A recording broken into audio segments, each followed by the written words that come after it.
Hi, my name is Joe Alvarez, and my son Miguel is the director of the short film Veterans. So when I was a kid, my dad would sit down, my brothers and I, and tell us stories about my grandfather. He passed away when we were really young, and so we didn't really get to know him. And so growing up, I heard these stories over and over and over again about my grandfather, and it occurred to me that that I wanted to do something. I wanted to tell something. I wanted to make something about him.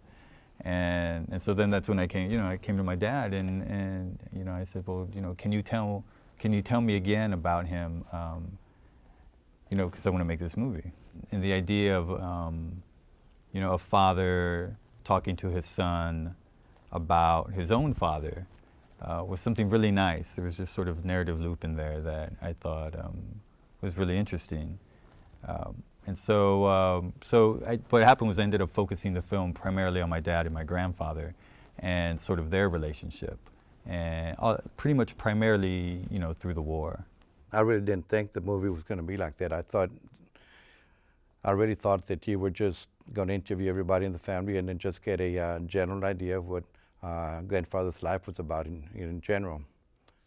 But I was really surprised and I was really honored about what he had done. To preserve, my dad's memories. Coming up is our short film Veterans. Thanks for watching.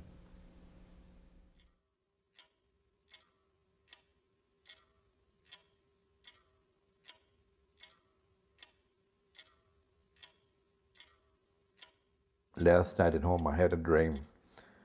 I woke up screaming, and middle of the night, Mama came out to me and says, "What's going on?" And I told Mama, says, "I don't want to go to Vietnam." And says, "Why? What's going on?" I said, "I just saw what's going to happen to me." I said, "I had a dream that I got hit with a bomb and that I'm flying through the air." And then I woke up and Mama tells me, "Son, there's nothing we can do about it anymore." I says, "You have to go." I said, "We don't have a choice, you have to go." And every week until it actually happened, I kept on having the same old dream, nightmare, what it was, over and over again. I was 17 years old.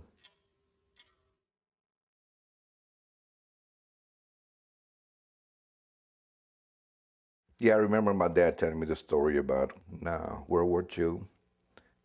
He made himself a little, just a little bitty box out of pieces of wood. Everywhere he went, he got a piece of wood with his knife. He would carve it into some kind of shape and all that. Uh, and this box, we always cherish this box because, I mean, that's something that he made out of his own hands, not all at one time, just a small piece at a time. But he kept all his war souvenirs in there.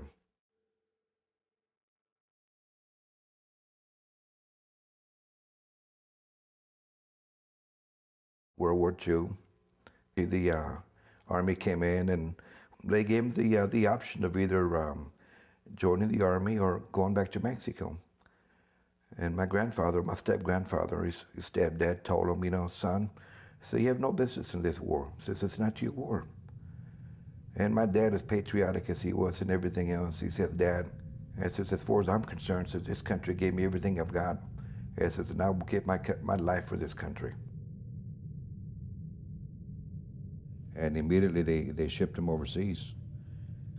He was one of the soldiers that actually invaded Normandy, and he told horror stories about that, about every other person just dropping down as they were storming the beaches and everything else.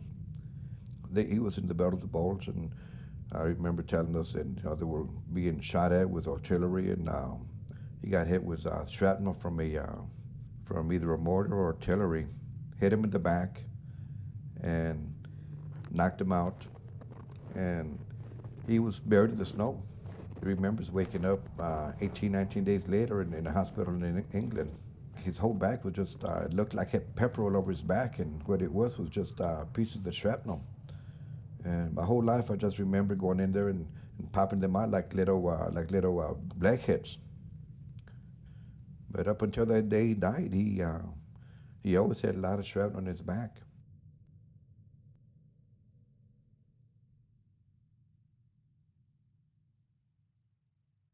Dad always kept a lot to himself.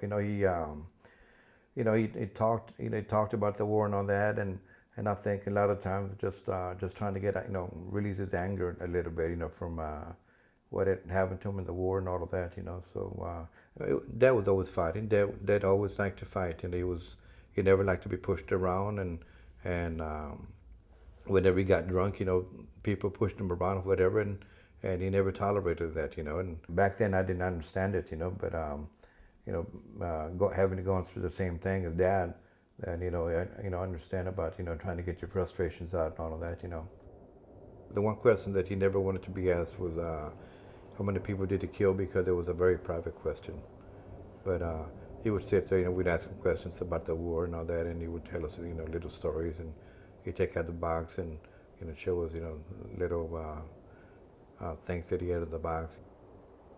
But Dad had a lot of little hidden secrets in his little box. At one point, he used to take out a collar that he had from a German officer. He had to crawl to a foxhole and overtake this foxhole where the Germans were, and with his bayonet, he was able to kill the German. And at the time, he took his collar off and put it in his little souvenir box. I believe, he told me that he had cut his throat.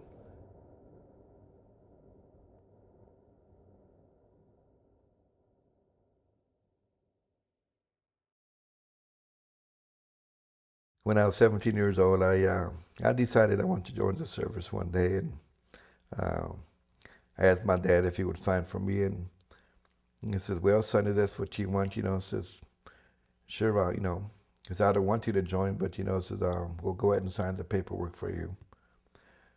So he let me go in the Marine Corps, and signed up for 4 years. And unfortunately, I guess destiny has had something else for me, and almost the same thing happened to me and happened to my dad. I got hit with a bomb in Vietnam, and came back, spent about a year in the hospital myself, just like my dad. First time my dad came over to the hospital, he was very upset at what had happened to me. And he got me and picked me up and hugged me, and he says, "You know what, mijo?" He says, "Nobody does this to my son. I don't care which one of my sons it is, but nobody does this to any one of my sons and gets away with it." He says, "I'm going to Vietnam, though. I'm going to kick some ass." And I said, "Because I'm so pissed off with those people." He said, "I can't see straight. I just need to go up there. I feel like I need to go up there and take revenge for what they did to you." And I didn't think much of it, and I figured, well, Dad's just angry and happy to see me and all that. But Lord and behold, he found a company that would take him overseas, and so he went up to Vietnam and signed up for a year and a half. He was 51 years old. He met a captain. He was a helicopter pilot, and they got to be real close buddies and all that. And one night, the captain just says, told my dad, says, "El," says, "listen, I'm going to go pick up some wounded soldiers. So would you like to go with me as my machine gunner?" And being my dad was off of work already, was after hours, he could do anything he wanted to. So he said, "Yeah, I'll tag along with you." So it kind of became a kind of a routine thing for him. Every time the captain went out, we decided that the only one he's going to take out with him was my dad, if he was after hours. And this went along for, I guess, for about a year. One time they just happened to stay in the club a little bit too long. They stayed there till closing time, and about an hour later, the captain comes up to my dad's barracks and says, "El," says, "Man, we got to go." I said, we got some soldiers in real bad shape, and we need to go pick him up." And my dad said, "Man, I tell you," says, "Captain," says, "I'm still drunk, man. I can't see straight right now." So I'm afraid if I go with you, says, something's going to happen, says, I'm not going to be able to respond. So the captain says, "Okay, I'll get somebody else."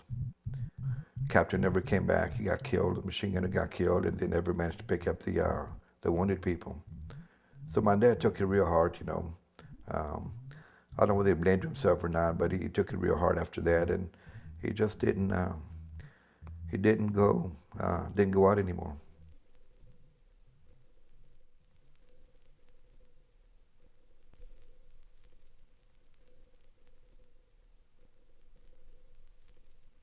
Dad started drinking a lot when he came back. So Dad used to go out there just just sit there and just drink, most of the time. They sit there with a quart of beer, and of course, Mama didn't want him there at the time because he was always drinking and all that. But he changed a lot when he came back. Of course, you expect that anybody that goes over there. Then one day, get a call from Mama, and she tells me that Dad is real sick. I said, "What's wrong with him?" I said, "Well, he's got a tumor in his lung." And I said, "Well, how bad is it?" And Mama told us that he had 6 months to live, 3 to 6 months to live. And this happened around, I guess around April, when she told us that. And he passed away in August 12th, he had passed away. So I found out that partly from cancer and partly from Agent Orange.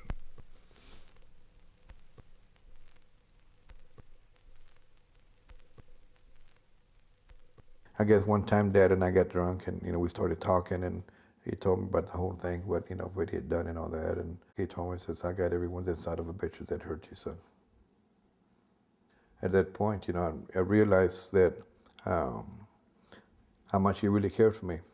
I never thought that Dad. I always thought of myself as the outcast of the family, and that nobody really loved me and all of that. And at that point, I realized that that Dad had a lot more love for me than I ever thought he had. Now the way I look at it is, my dad gave his life for me. That's the way I look at it.